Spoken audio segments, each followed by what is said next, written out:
네, 조금 전에 김미애 의원님의 질의에 대해서 후보자님께서 말씀을 하셨는데 아름다운 말씀을 하셨습니다.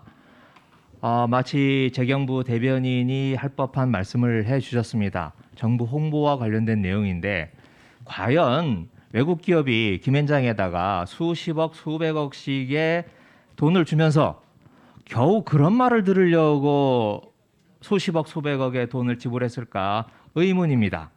그리고 오늘 아침에 후보자님께서는 후배 공직자들에게 전화 한 통 걸지 않으셨다. 이렇게 여러 차례에 걸쳐서 강변을 하셨습니다. 저도 민망스러운 일이라 이런 말씀은 들리지 않으려고 했는데 공적인 일이라 말씀을 드리겠습니다.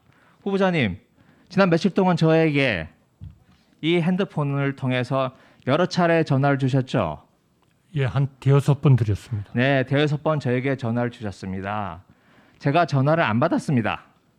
안 받았더니 전화를 받아달라는 문자 메시지를 정확하게 10번을 저한테 보내셨습니다. 제가 또 답변을 안 했습니다.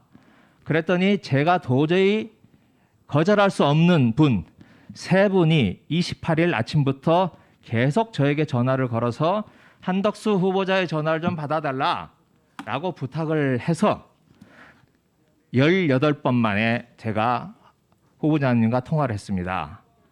제가 왜 이런 얘기까지 꺼내느냐.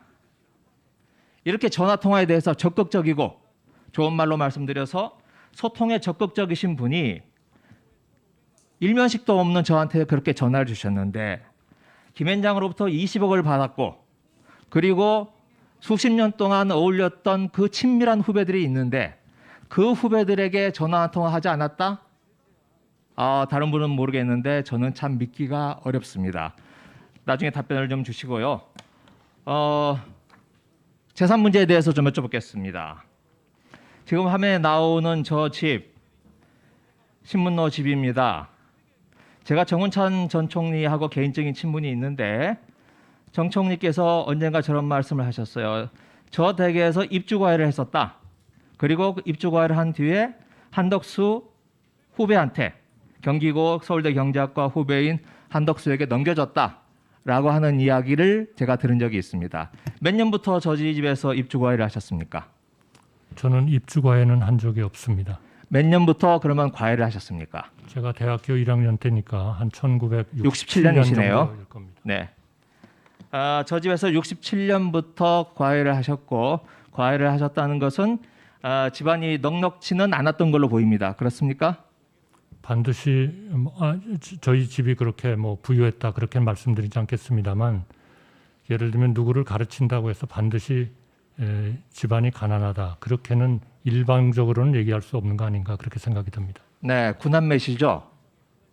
예, 그렇습니다. 네. 네, 넘어가겠습니다. 자, 여튼 부자는 아니었던 걸로 보이는데 지금 수십 년 동안 공적을 하면서 80억 원, 하지만 시세를 반영하면 100억 원이 훨씬 넘는 자산을 축적한 것으로 보입니다. 이 돈이 어디에서 나왔을까? 봉급을 모아서 만든 재산이다라고 말씀을 하시는데 제가 조사를 해보니 그 재산 축적의 뿌리가 장인어른에 와닿는 것으로 보입니다.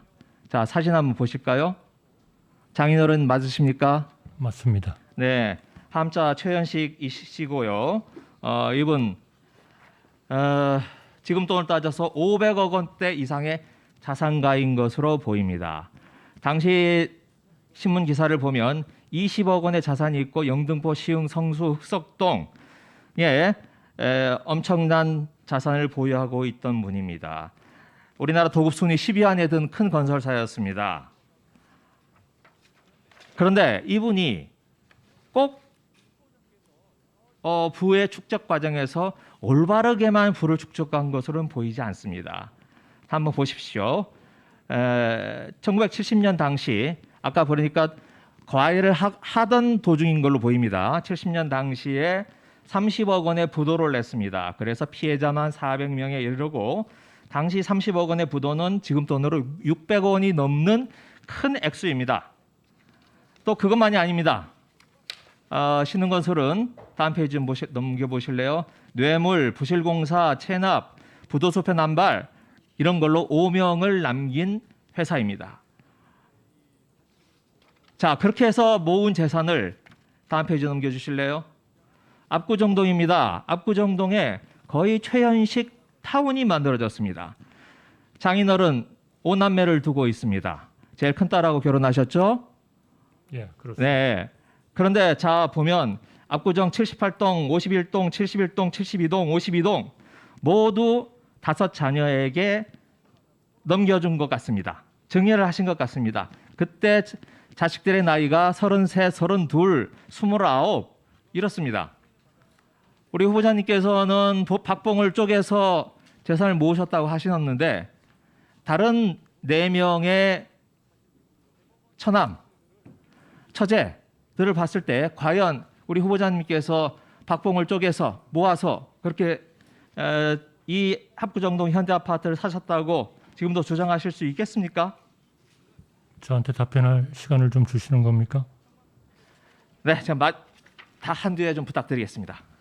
자, 이건 처가 쪽이고요. 자, 다음 장교동, 흑석동, 운현동으로도 한번 보겠습니다. 이것도 다 장인어른과 관련된 땅입니다. 뭐 장교동 땅 많이 알려져 있고요. 그 다음 페이지 한번 보시겠습니까? 흑석동의 땅입니다. 자, 흑석동 땅 중에서 173번지에 있는 땅, 이 땅 장인어른 땅이었습니다. 이 땅이 지금 삼남과 차남 그리고 삼남의 부인 1살짜리 아들들에게 재산이 상속됐습니다. 그런데 공교롭게도 결혼한 74년도 결혼하셨죠? 예, 그렇습니다. 76년도에 아니죠. 75년도에 제일 큰형님 한관수 씨의 부인 형수님 이름으로 바로 한관수 장인어른의 집 옆집이 큰형님 이름으로 명의가 변경이 됩니다. 또 오른쪽에 있는 흑석동 225번지 3층 건물입니다. 저 건물도 장인어른과 관련된 건물로 보입니다. 그런데 그 건물도 또 큰형님인 한관수 씨로 옮겨가고 지금은 그 자제분으로 이동이 됐습니다.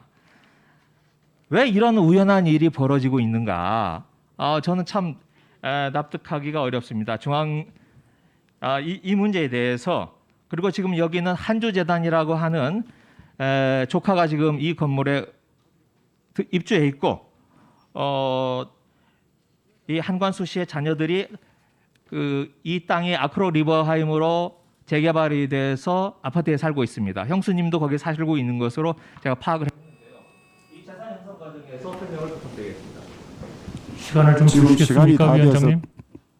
짧은 시간에 답할 수도 없는 것이고 한 2분만. 아니 이 시간 이후에 별도의 시간 마치고 원턴하고 난 뒤에 별도로 시간을 드리도록 하겠습니다. 네.